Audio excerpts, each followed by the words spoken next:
Welcome to the Alto Piemonte live tasting. Unfortunately, the live tasting did waffle quite a lot, so I've decided to record something much quicker, much sharper, much easier to watch. So I hope you enjoy it. Alto Piemonte Nebbiolo. Alto Piemonte Nebbiolo. Nebbiolo is the grape from the Alto Piemonte region. Now, Piemonte, most famous for the Langhe. The Langhe region includes the villages or the township areas of Barolo, Barbaresco, and Ruero. All three of those wines, or those towns, can name their Nebbiolo after the town if they stick to the rules. If they decide not to call their Nebbiolo Barolo, Barbaresco, or Ruero, they can declassify to Langhe. So you'll quite often see Langhe Nebbiolo. Langhe Nebbiolo could come from Barolo, it could come from Barbaresco, it could come from Ruero. It depends. But that is the most famous of all of the regions. Alto Piemonte is similar to the north, except within the Alto Piemonte there are two catch-all DOCs. So the Langhe is, if you like, one of the bigger DOCs that has smaller ones within it. In the Alto Piemonte, you have either Coste della Sesia or you have Novarese or Novara, named after Novara. Whoa. So they're separated by the river Sesia. The Novara famous DOCs are Boca, Ghemme, which is a DOCG, whatever that means, Sizzano, and Fara. On the other side of the Sesia, you have Gattinara, also a DOCG, then the other DOCs, which are Bramaterra and Lessona, and then that's it. And above them all, you have the two mountain ones, which are Boca and Rosso. So those are the names of the Alto Piemonte. What does it mean? Alto, are the vineyards higher than the Langhe? No, not much, not really.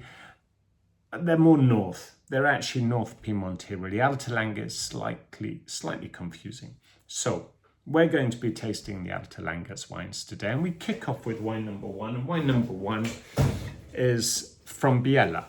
So it's not quite Della, Valdengo, which is a village heading towards Lessona. It's midway between Della and Lessona.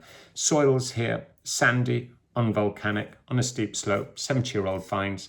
It's a mix, so you're dominated by Nebbiolo, 70%, then also has in it Uva, Barbera, and Vercellino. So, fascinating wine.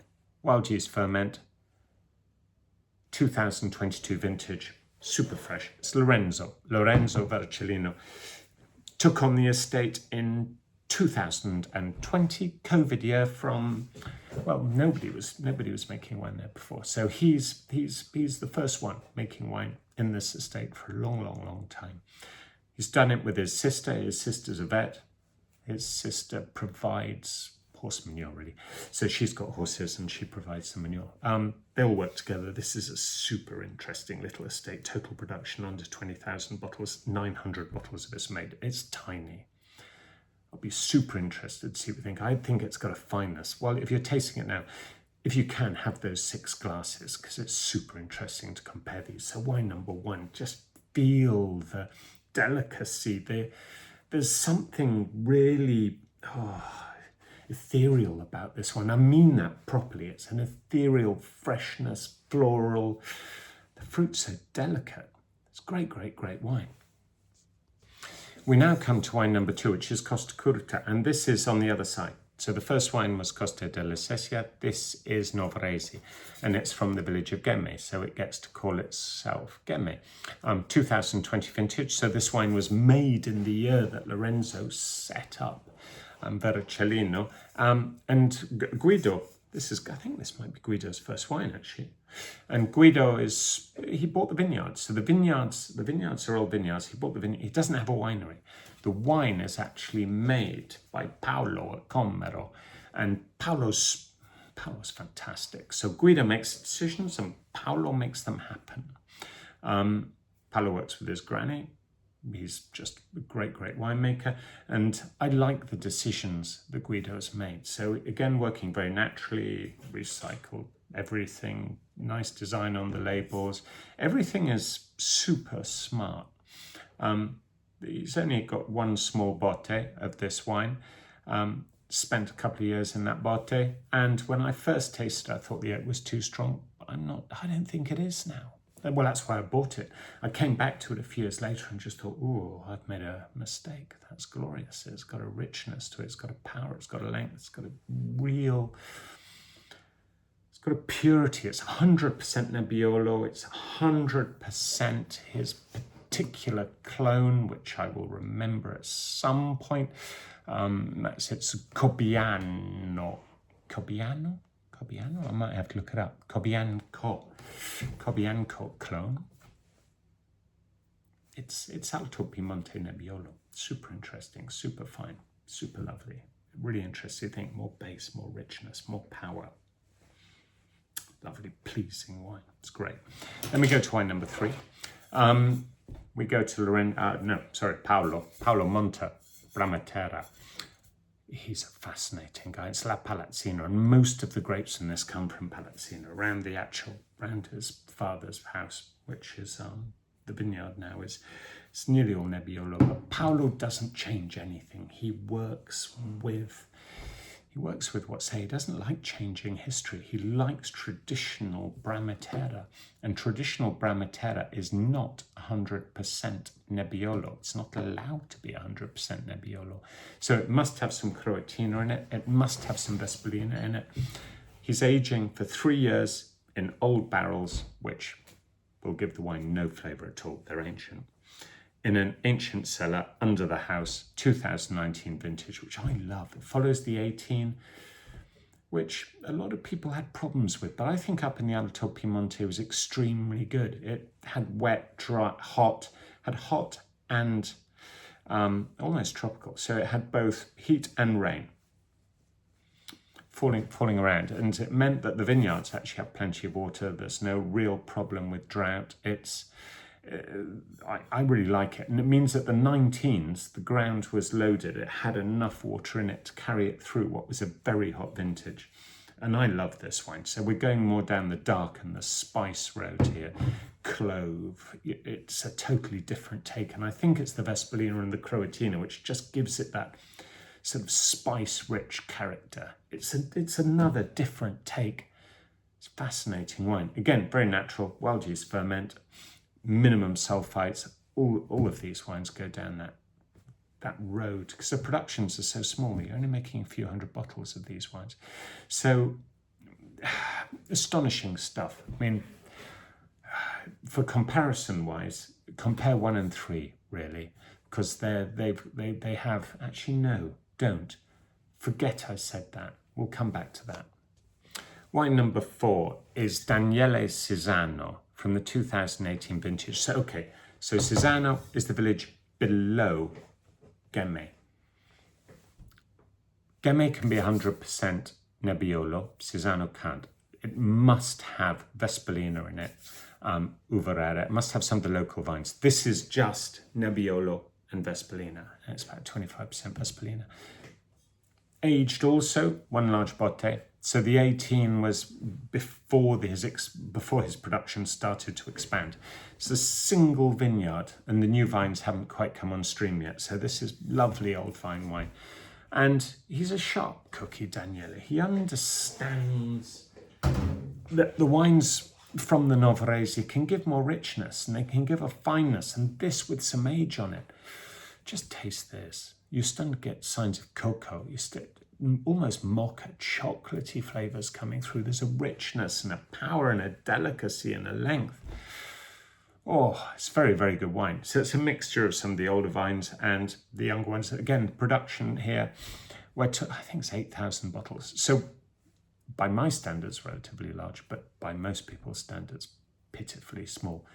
Fascinating wine. I think Sizzano, once upon a time in the 50s, was one of the largest exports for Italy. It was massive. And then post-World War II, it just didn't pick up again. One of the big problems here is hail. It's the same problem throughout the whole Alto Piemonte, and yeah, it's a great wine then. I hope you enjoy this. It's great. So then we go anyway to wine number 5, which is Massimo Clerico's Lessona from the 18 vintage. Okay, so 2018, same vintage. So comparing wines I put them together by vintage really. So the youngest first, getting older.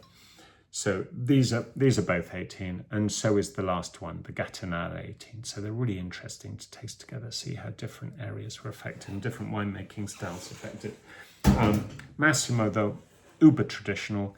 He's got his way of doing it. It's Massimo's way of doing it. It's fantastic. So honest, so straight. His estate is tiny. His total production is under 20,000 bottles. He makes Lessona, nearly all Riserva, and this is a relatively new wine, the Lessona straight, and I think it's great because it has a cleanliness and a freshness to it, but still has that rich power that I expect from Massimo, where you can feel the acidity, you can feel the tannins, you can feel the intensity of these wines. Really, really great wine. And to compare it with wine number 1, because they're not that far away, Massimo and Lorenzo. So you get an idea of what the younger wine tastes like, what it tastes like when it gets a bit older. Massimo is getting a bit more skin contact. So he's going for more power, more richness. Really interesting comparison between these two wines. Very, very strong indeed. And then we go into the last one. The last wine is Antoniolo's Gattinara 2018. So this is Lorenzo and Antonio, brother and sister running the estate. They only make Riserva Gattinara really.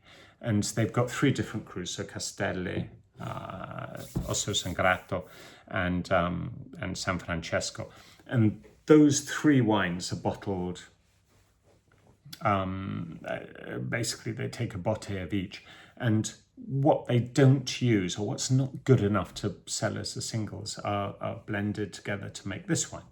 And in some ways I like this wine best. This is how wines used to be more made, and it's a couple of years, it's in botte grande, so no barrique. There's a power and a richness to it and a beautiful balance, and I think the 18s, I think it's a triumph actually in Gattinara. Really curious what you think. So when you're tasting these, you see, I think Gattinara is totally different. It gives you this volcanic power, there's salt, there's richness, there's real go in this wine. The Sizzano is more rich and softer, and it's got more of a Labrador feel about it, where it's just very pleasing. It's glorious wine. And then the Lessona from Massimo, which has got that structure and single-minded excellence to it. It's beautiful, beautiful wine. So the 318s together, I think, is super curious. And then try to do the Novarese wines together. So do the Ghemme versus the Sizzano. Super interesting comparison. The sandy terroirs of wine number 1 and wine number 3. Yeah, I think it's wine number 3. No, wine number 5, sorry. So 1 and 5. So Massimo and Lorenzo, super interesting wines. And the Bramaterra, they're just magnificent wines. I really hope you enjoy this tasting. Any questions at all, ping it through. Bye.